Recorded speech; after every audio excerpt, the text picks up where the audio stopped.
Mirëmbritur në studio dashumiq, vijojmë të mbetemi drejt për sot drejti në program në Vizion Plus dhe për t'i dhënë pak frymarrje situatës së keqe që ka përfshirë vendin tonë, të paktën sa i përket rreshjeve të shiut, do të ndalemi tek kultura ditën e sotme, do të flasim për një ekspozitë shumë e veçantë për nga emri, por pa diskutime edhe për nga punimet. Ekspozita e 36 quhet në Galerinë Gocat. Është një ekspozitë e cila përmban një lloj misteri, duke u fokusuar që shprej titullit, megjithatë ne do të kemi kënaqësinë ditën e sotme të kuptojmë se çfarë e ka bërë piktorin për ta risjell këtë ekspozitë në kryeqytet. Do të kemi kënaqësinë të kemi mirëmëngjes ditën e sotme Bledar Gramo, piktor, ikonograf, mirëmëngjes, mirë se erdhe. Dhe gjithashtu Joni Margjeka, studiues urbanist. Mirëmëngjes, mirë se erdhe. Mirëmëngjes, faleminderit shumë që jeni këtu. Ne në fakt me Florin sapo dëgjuam për ekspozitën, na bëri përshtypje titulli. Pse 36? Para se dalim tek titulli 36 ose tek misteri i numrit 36, është më tepër me themi gjithmonë me Jonin jemi bashkëautor të një libri i cili na shtyll për të dalë te ekspozita. 36 është, pa dashur ta zgjazim shumë, është ekuivalenti i 36 numrave që ka alfabeti jon dhe brenda këtij numri përfshihet një histori e gjatë dhe pune, po edhe studimi. Është nisur fillimisht me Jonin bashkëpunojmë prej vitesh, kemi restauruar, kemi pikturuar bashkë edhe në momente pune gjithmonë dy artistë bashkësëdojnë dhe lindi ideja nga një skicë e thjeshtë për të sjellë një libër, për të sjellë disa fakte historike, fakte që edhe duhet të dalin, por edhe fakte që janë të mohuar. Libri, për dalë kjo ekspozita, për dashur ta shkaloj, libri quhet Kështërimi nga lirët tek shqiptarët dhe janë përzgjedhur 36 personazhe. Siç e thash, 36 numri i gërmave për të arritur në përfundim që asgjë nuk vjen nga hiçi. Dhe në vetvete numri 36 është numër mistik. Dhe në kombinacionin e numrave, por dhe vetë si numër i mirëfillt që përmendet edhe në teoritë biblike. 36 të mençurit rojtarët e dijes. Dhe pastaj dolën për fundimin, të bëhet libri dhe të prezantohet libri dhe na shtyll për të dalë në konkluzionin ose në paraqitjen në një formë ekspozite.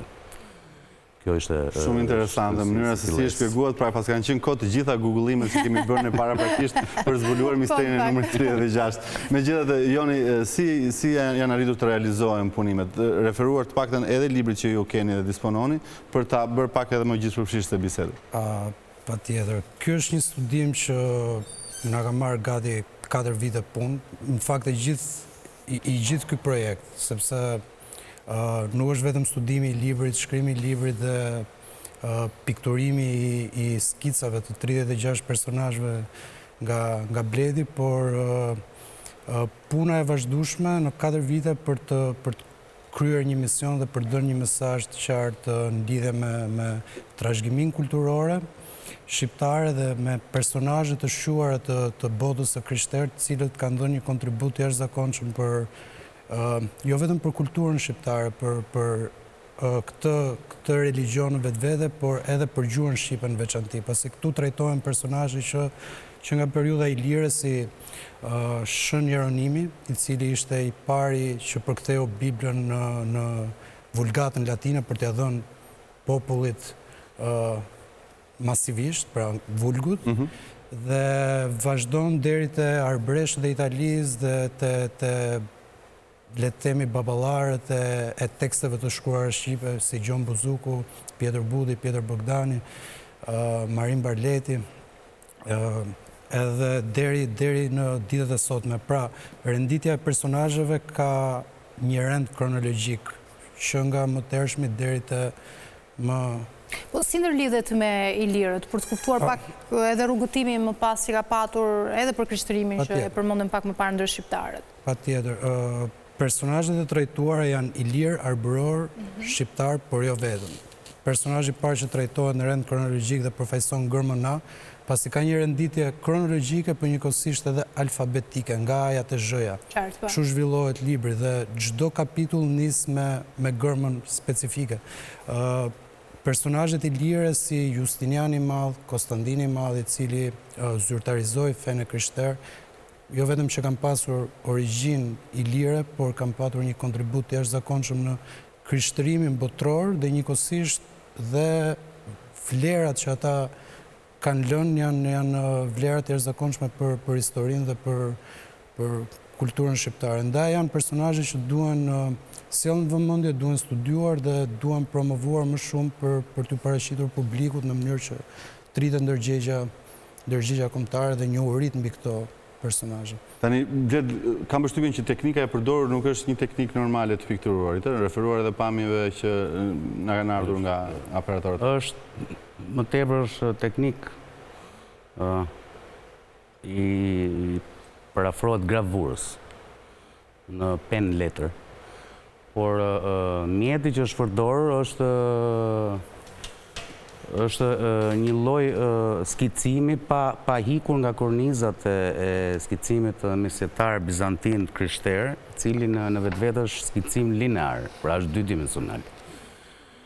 Jam përpjekur për të mos i hikur dhe figurës apo karakterit të rrugës time 25 vjeçare, duhet qenë se punoj këtu e 25 vjet me artin mesjetar, me kishtar, me artin monumental, dhe duke njohur mirë mjetet, kam zgjedhur që të dydimensionalen ta kaloj në tredimensionale, pra të jap një vëllim, po gjithmonë pa pasur një burim drite siç e ka mjeshtria e artit klasik apo të dijes të shkencës të thellësisë apo të dimensioneve për të kaluar në interpretime të tjera. Pra jam munduar të qëndroj dydimensionales duke shtuar diçka nga vetja. Dhe pikërisht ajo që tha Joni, përveç kësaj aty është dhe fonti im, një lloj ekuivalenti në mënyrë se si jam munduar të sjell skicat, janë dhe gërmat të cilat janë një lloj krijimi në mes të botës latine dhe asaj të krishterë të perëndimore. Ky është një fond autentik i jotit? Autentik. Është krijuar enkas për këtë libër, cilin dhe në ekspozitë kemi shfrytzuar gjithë elementet e librit për të krijuar një ekspozitë e cila qëndron në vetvete si një vepër e tërë. Pra nuk është një ekspozitë ku veçohet çdo punë nga njëra tjetra, qoftë për shitje apo qoftë për të shkëputur. Pra është një punë që funksionojnë të gjitha bashkë për një qëllim të vetëm. Dhe interesante në ekspozitë është që e kemi ndarë në këtu, pastaj pa dashur të harrojmë dhe Alban Kardazhin, kuratori e ekspozitës, miku jon. Pra gjithë kjo punë është bërë nga 3 personazhe, unë, Joni dhe Albani. Me Albani përfunduam një vit që merremi ekspozitën.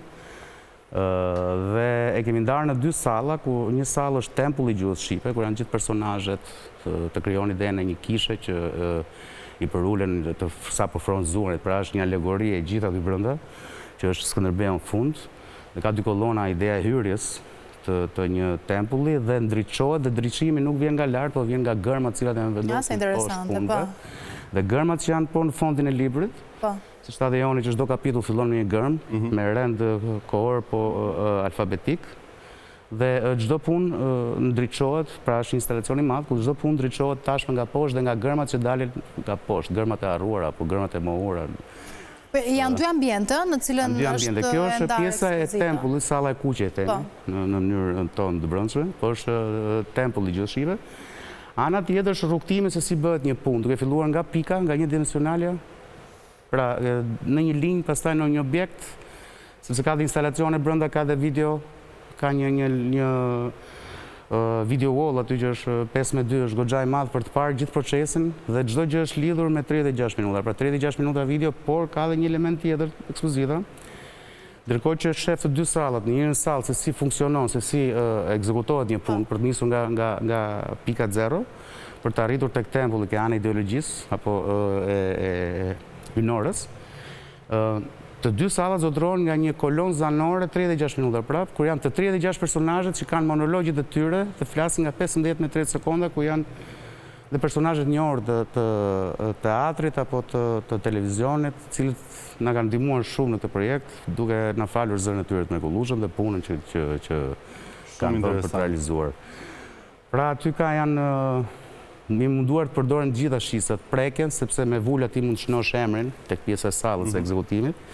Pra kemi krijuar dhe vullat prapë në fondin. dhe se cili mund të kryojmë ne vetë duke gjetur gërmën për katëse dhe kryohet një interaktivitet. Shumë gjetje është në fakt. Unë kam përshtypjen që një ekspozitë të tillë krijohet edhe me eksperiencën joni, pavarësisht se unë mund të të pyes sa kohë ju është dashur për realizimin e një ekspozite të tillë, besoj që është një projekt i mbartur, pra edhe i menduar gjatë edhe me të gjitha studimet që keni bërë, apo jo, si ka qenë, le të themi, edhe ardhja në këtë ekspozitë, sa e vështirë, ndoshta edhe për ta realizuar në gjitha këto dimensione që ju po e sillni duke bërë mjaft veçantë, duhet thënë. Patjetër, siç e preka edhe më parë, ky ka qenë një projekt shumë i gjatë dhe ne kemi kohë që e mendojmë, e ideojmë dhe realizimi në fakt pjesa e Luhanit i takon Bledit edhe Alban Kardashit. Bledi si artist që ka ideuar pjesën më të madhe të aspektit artistik të gjës, po dhe Albani i cili ka dhënë një kontribut jashtëzakonshëm në realizimin e saj dhe në bërjen e kësaj ekspozite një ekspozitë të pazakontë. Pasi ne jemi mësuar që në një ekspozitë artistike shqisa kryesore është ajo e shikimit dhe përmes shikimit ne perceptojmë artin e paraqitur. Por kjo është një ekspozitë e pazakontë pasi është një matricë ndijore. Përveç shqisës shikimit, aty është shqisa e prekjes, pasi ti ndërvepron me vullat, është shqisa e nuatjes, pasi Temjani që lëshohet në tempull t'jep idenë një vendi sakral, një vendi të shenjtë, siç duhet t'jetë tempulli i gjuhës shqipe, dhe shqisa dëgjimit, siç e përmendi Bledi me kolonën zanore dhe me personazhet që flasin në vetë parë dhe prezantojnë veten e tyre. Pra është një përvojë multidimensionale dhe shumë e veçantë. Ka karakter, do të thoya te i kalon idenë e ekspozitës, ka karakter... Pikërisht, atë nisa të them dhe unë është një ekspozitë për te normale, pra që ka jemi mësuar realisht të shohim në Shqipëri, është një ide për të vlerësuar, gjeniale do thoja, përsa i përket mënyrës se si keni ndërthurur të gjitha elementet, por publiku vetë, si e ka perceptuar, të paktën ata që e kanë vizituar deri tani? Unë jam shumë i kënaqur sepse nëse lëshojmë një aromë dhe nuk nuhatet, apo lëshojmë një vepër që nuk shihet, apo një tingull që nuk dëgjohet, zë kështë vlera i krijim që të bësh. Po jam i kënaqur sepse gjitha këto elemente do të çojnë tek përjetimi. Pra thelbi që ekspozita nuk është thjesht të shikohet, paktën si e konceptuar ne këtë lloj ekspozite, këtë format, është që të përjetohet.